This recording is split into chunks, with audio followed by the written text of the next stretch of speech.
Imaginez une journée chaude et ensoleillée de juillet 1954. À l'aéroport international d'Haneda, à Tokyo, un homme descend d'un vol européen. Il est bien habillé, barbe soignée et un air confiant.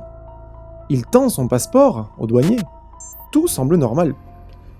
Jusqu'à ce qu'il lise le pays d'origine. Taured. Un pays qui n'existe pas. Les douaniers vérifient, carte du monde, atlas, mais rien. Et l'homme, calme, explique que Taured est un royaume millénaire niché entre la France et l'Espagne, à la place de ce qu'on appelle la principauté d'Andorre. Et cet homme parle couramment le japonais, le français et plusieurs autres langues. Son passeport est parfait, tampon, visa, même des devises étrangères dans son portefeuille. Cela suffira à éveiller les soupçons des autorités qui décident de placer l'homme sous surveillance le temps d'enquêter. Il le place dans une chambre d'hôtel qui est située au 5e étage et qui sera gardée absolument toute la nuit par 2 gardes. Mais le lendemain matin, l'homme a disparu. Est-ce un voyageur d'un monde parallèle, un glitch dans la réalité ou autre chose? Bonjour à tous et bienvenue dans les chroniques de Loïc. Aujourd'hui, on va plonger dans l'une des histoires les plus troublantes du XXe siècle, l'homme de Taured. On va explorer les faits, les sources, les pires versions de l'histoire et surtout ce que l'histoire va nous dire sur notre réalité. Installez-vous confortablement, parce qu'on va se demander jusqu'où peut nous amener une simple vérification de passeport quand c'est la réalité elle-même qui semble avoir complètement buggé. Cette histoire ne sort pas de nulle part. Elle apparaît pour la première fois en 1981 dans un livre de Colin Wilson intitulé The Directory of Possibilities. Avec l'accent, c'est mieux. Juste une petite phrase. En 1954, un contrôle de passeport au Japon aurait révélé un homme avec des papiers émis par la nation de Taured. C'est tout. Pas de détails, pas de nom et pas de preuves. Mais en 1999, Tom Sleeman reprend l'anecdote dans Strange But True, toujours avec l'accent, et commence à l'étoffer. L'homme pointe Andorre sur la carte en disant « C'est Taured depuis plus de 1000 ans !» Et il est transféré dans un hôtel. Et le lendemain, plus personne. À partir des années 2000-2010, Internet s'en empare. Forums, Reddit, vidéos, et j'en passe, l'histoire explose. Et puis on va voir que certains détails seront de plus en plus ajoutés, de plus en plus dramatiques, comme par exemple l'air qui ondule autour de lui, des objets qui tremblent, et des témoins qui jurent avoir vu une distorsion dans la réalité. Et le contexte des années 50 est parfait pour faire naître ce genre de légende. Après-guerre, voyage aérien encore rare, et contrôle très strict au Japon. L'atmosphère est chargée de mystères. Première vague d'ovnis, spiritisme en plein boom, et peur du communisme. Tout est réuni pour qu'une simple anecdote devienne une preuve de voyage interdimensionnel. Mais d'où vient vraiment cette histoire? Est-ce que c'est une pure invention? Ou y a-t-il quand même un fond de vérité? On va tout de suite aller creuser les faits. Commençons par la version légendaire, telle qu'elle est racontée partout. Juillet 1954. Un homme arrive donc à Haneda. Le passeport est impeccable, émis par la nation de Taured. Et il explique que son pays occupe l'espace, ce qu'on va appeler nous l'espace d'Andorre, depuis le XIIIe siècle, avec une histoire, une culture et une armée. Et les douaniers sont perplexes. Ils contactent l'entreprise qu'il dit représenter ici au Japon. Elle existe bel et bien cette entreprise. Mais le problème c'est que personne n'a jamais entendu parler de lui, personne ne l'attend. Donc ils vont en fait l'amener dans une chambre d'hôtel qui sera sécurisée et gardée au 5e étage. 2 personnes vont garder la porte toute la nuit. Et le matin, eh bien, la chambre est vide. Le lit est intact, les fenêtres sont fermées, il n'y a absolument aucune trace d'effraction. L'homme, son passeport et sa valise ont disparu, comme s'ils n'avaient jamais existé. Mais il y a encore d'autres variantes à cette histoire. Et dans certaines versions, l'homme dit venir d'un monde où la Seconde Guerre mondiale n'a jamais eu lieu de cette façon. Dans d'autres histoires, il parle d'une technologie avancée, de voitures volantes, d'une guerre froide complètement différente. Et certains racontent même que des témoins ont vu l'air onduler autour de lui, comme si la réalité elle-même se fissurait. Mais qu'en est-il des faits? Quelle est la réalité derrière tout ça? Vous allez voir, c'est assez étonnant. Parce qu'en octobre 1959, et non pas en 1954, un véritable homme arrive à Haneda. Il s'appelle John Allen Cushard Zegrus. Il a 36 ans et il est américain. Il est accompagné de sa femme coréenne et il présente un passeport totalement inventé. Pays Tuarid ou Taured, selon les variantes. La capitale Taman Rasset. Langue inventée, tampon faux, tout est faux. Mais très bien fait. Et alors, je me suis demandé, mais comment se fait-il que les douaniers aient laissé rentrer cet homme si ce passeport était faux? Et après avoir fait des recherches, il semble que la raison principale est qu'il n'existait à l'époque pas vraiment de données mondiales, pas de registres ou de bases de données sur lesquelles se baser. Et en fait, les douaniers se sont surtout fiés à l'apparence du document, donc ils l'ont laissé rentrer. Et cet homme a déjà voyagé au Moyen-Orient avec ce faux passeport. Au Japon, il tente d'encaisser des chèques falsifiés, et il finit par se faire arrêter par la police en décembre 59. En 1960, cet homme sera jugé à Tokyo pour fraude et entrée illégale. Il sera condamné à 1 an de prison, et puis il sera expulsé. Pas de disparition mystérieuse. Juste un escroc talentueux qui a berné plusieurs pays. Pourquoi est-ce qu'on parle de 1954 ? Probablement c'est une erreur ou simplement un embellissement pour rendre peut-être l'histoire un peu plus dramatique. Mais alors, pourquoi cette histoire nous obsède-t-elle encore 70 ans après ? Parce qu'elle touche à quelque chose de beaucoup plus profond. Imaginons juste l'espace d'un instant que cette histoire s'est vraiment déroulée comme dans la légende. Et que cet homme n'était pas un escroc, mais un véritable voyageur qui a switché dans notre réalité. Et qui vient d'un univers parallèle où Taured existe bel et bien, et qu'il a fait un saut spatio-temporel involontaire, et qu'il est revenu chez lui pendant la nuit, expliquant sa disparition. Parce que l'histoire de l'homme de Taured, c'est pas un cas isolé.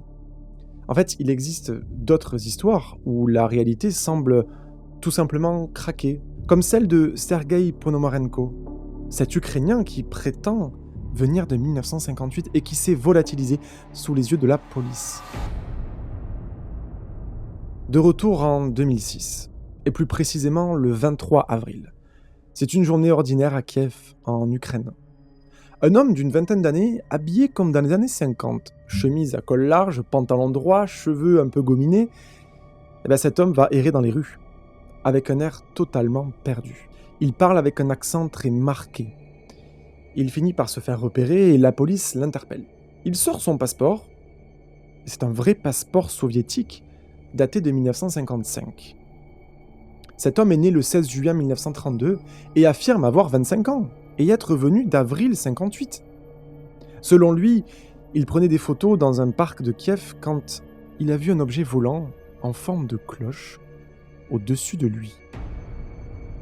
Il a appuyé sur le déclencheur et soudain, tout a changé. Il se retrouve propulsé en 2006. Les policiers incrédules développent sa pellicule. Et les photos montrent Kiev en 1958. L'homme est accompagné de sa petite amie dans des rues d'époque. Et on voit également une image floue d'un ovni en forme de cloche. À la vue de la situation, les policiers décident de placer Sergueï sous surveillance. Le lendemain matin, alors qu'il est placé sous surveillance dans une chambre d'hôpital gardée, avec les portes fermées, Sergueï Ponomarenko a disparu. On est en mesure de se demander, est-ce un voyageur spatio-temporel ? Ou alors est-ce que c'est une interférence dans le continuum espace-temps ? Ou autre chose ? Cette histoire n'apparaît nulle part avant 2012. Aucune trace dans les archives policières ukrainiennes, aucun article de presse dans les années 2006, rien dans les médias locaux comme le Kyiv Post ou les journaux de l'époque. En fait, cette histoire va surgir pour la première fois dans un épisode de l'émission télé ukrainienne Aliens, qui sera diffusée sur la chaîne 1+1 en 2012. L'épisode s'appelle Le Voyageur du Temps et présente toute cette histoire comme une enquête documentaire, avec des images de reconstitution, des acteurs, des archives filmées, des interviews de psychiatres. Et à partir de là, l'histoire va complètement exploser. Reddit, forum, YouTube, et j'en passe. On ajoute des détails de plus en plus dramatiques, comme par exemple une lettre reçue anonyme en 2012 avec une photo d'un Sergueï vieilli en 2050. La disparition totale sans explication, des photos authentiques sur pellicule non développées. En fait, le contexte des années 2000 va être propice pour ce genre de légende. Il y a l'essor des théories du complot, la fascination pour les voyages temporels, après les films comme Donnie Darko, et le boom des réseaux sociaux qui va tout amplifier. Mais d'où vient cette histoire ? Est-ce que c'est une pure fiction télévisée ? Ou, là aussi, y a-t-il un fond de vérité ? Eh bien, commençons par la version légendaire, telle qu'elle est racontée un peu partout. Nous sommes le mardi 23 avril 2006. Sergueï Ponomarenko est interpellé, passeport de 1955, appareil photo Yashica soviétique chargé, et il raconte son histoire. 1958, OVNI en forme de cloche, flash, et hop, 2006. Les policiers développent la pellicule. Et on voit des photos de Kiev de 1958. Lui avec sa petite amie, une photo floue d'OVNI, bon. Il n'y a aucune manipulation qui est possible sur ce genre d'appareil. Et il est transféré dans une clinique psychiatrique. Le docteur Pavel Sidorov l'examine. Sergueï s'émerveille devant un micro-ondes, un ordinateur et un téléphone portable. Ben oui, imaginez, vous arrivez d'un lointain passé, vous découvrez un nouveau monde. Un ordinateur portable, un micro-ondes. Ben oui. Sergueï va dessiner l'OVNI. Il reste très cohérent. Aucun signe de folie. Le 25 avril, sa chambre est gardée. Les portes sont fermées également. Et Sergueï disparaît. Avec toutes ses affaires. Et puis il y a d'autres variantes à cette histoire. Comme celle de 2012, où on reçoit une photo d'un Sergueï vieilli. Et il pose devant une ville futuriste avec des technologies inimaginables, avec écrit au dos « Tout va bien, je suis en 2050 ». Dans certaines versions, Sergueï aurait même voyagé jusqu'en 2050 avant de revenir en 2006, puis de repartir à son époque. Et d'autres racontent que des témoins ont entendu des voix dans sa chambre juste avant sa disparition.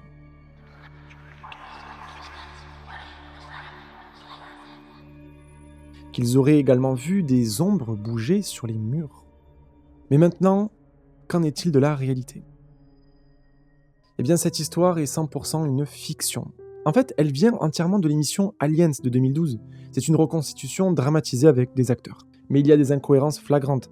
Le 23 avril 2006, c'était un dimanche, c'était pas un mardi. Il y a des archives qui montrent des erreurs de montage. Une scène passe de vendredi à mercredi en quelques secondes. Aucun Sergueï Ponomarenko existe dans les registres ukrainiens de l'époque. Il y a des débunkers qui ont confirmé que c'est bien une légende urbaine qui est née d'une émission de divertissement paranormal. Mais alors, pourquoi cette histoire nous intrigue tant ? Parce que certaines personnes pensent que les faits évoqués dans la légende sont bel et bien réels, mais qui sont en réalité déguisés en fiction.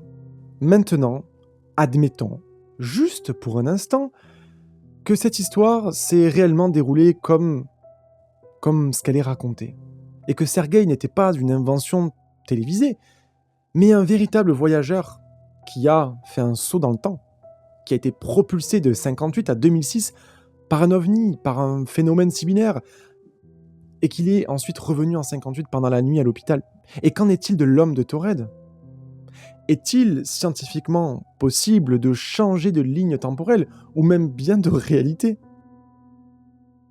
Des hypothèses en physique quantique et en relativité suggèrent que oui, que ce n'est pas exclu. En cosmologie, par exemple, Neil deGrasse Tyson explique que le multiverse pourrait inclure des lignes temporelles alternatives, où des fluctuations quantiques créent des déformations, des shifts, où le passé et le futur se chevauchent. Prenons la théorie des multivers proposée par le physicien Hugh Everett en 1957. Dans son interprétation des mondes multiples de la mécanique quantique, eh bien, il explique que chaque décision, chaque événement quantique crée des branches dans l'univers, dans des formes d'univers parallèles, où toutes les possibilités se réalisent. Alors, pourquoi pas imaginer que dans un de ces univers, Andorre n'existe pas, et que Taured a pris sa place. C'est une simple divergence historique qui aurait pu être amplifiée par des effets quantiques. Et plus récemment, des cosmologistes comme Brian Greene ou Andrei Linde parlent d'un multivers inflationnaire. L'univers s'étend en bulle infinie. et chacune avec des lois physiques légèrement différentes. Alors, un glitch pourrait être un croisement rare entre ces bulles causées par des fluctuations quantiques ou des trous de verre, ces fameux tunnels hypothétiques reliant des points distants dans l'espace-temps. Mais ça, on en parlera quand on fera la vidéo sur Interstellar. Mais ce qui est certain, c'est que ces histoires nous poussent à nous questionner sur le temps. Parce que, imaginons que le passé, le présent et le futur coexistent déjà tous ensemble. Et si nous étions simplement des âmes qui voyageaient dans des lignes temporelles différentes? Pensez par exemple au phénomène du triangle des Bermudes. Les scientifiques vont l'attribuer à des anomalies magnétiques ou à des flux énergétiques solaires créant des distorsions locales. Des recherches en 2025 sur les paradoxes quantiques, comme celle confirmant l'absence de réalisme local, montrent que la réalité peut sembler défaillir à cause de l'intrication quantique. Les deux histoires se ressemblent tellement. Des hommes ordinaires, des documents impeccables, une autre époque, une autre réalité, et une disparition inexplicable sous surveillance stricte et aucune explication officielle qui tienne vraiment la route. Et dans les deux cas, on sent ce même bug, comme si la réalité avait bugué l'espace d'un instant, laissant une trace indélébile dans notre monde. Mais ce ne sont pas des cas isolés. Il y a des tonnes et des tonnes de témoignages. Rudolf Hens, par exemple, cet homme qui était habillé en habit du 19e siècle et qui apparaît soudainement à New York en 1950. L'expérience de Philadelphie en 1943 avec le navire. Imaginez un instant que ces anomalies spatio-temporelles soient bien réelles, que des sauts quantiques imprévisibles et des fuites accidentelles entre multiverses parallèles déclenchent des perturbations. Il peut s'agir effectivement aussi de phénomènes magnétiques, de phénomènes ovnis, ou peut-être même des expériences secrètes menées dans l'ombre. Alors, l'homme de Taured était-il vraiment un voyageur égaré d'une autre réalité, ou simplement un brillant escroc? Et Sergei Ponomarenko, un authentique sauteur temporel projeté par un ovni, ou juste une fiction télévisée bien établie? Et si la vérité se cachait quelque part entre les deux? Et si les explications officielles, fraude, reconstitution, n'étaient qu'en réalité un écran de fumée érigé par les autorités pour éviter la panique collective et pour pouvoir préserver l'équilibre fragile de notre perception du monde?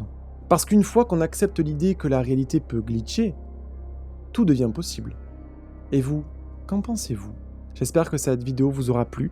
C'était les Chroniques de Loïc et je vous dis à très bientôt, peut-être dans une autre réalité.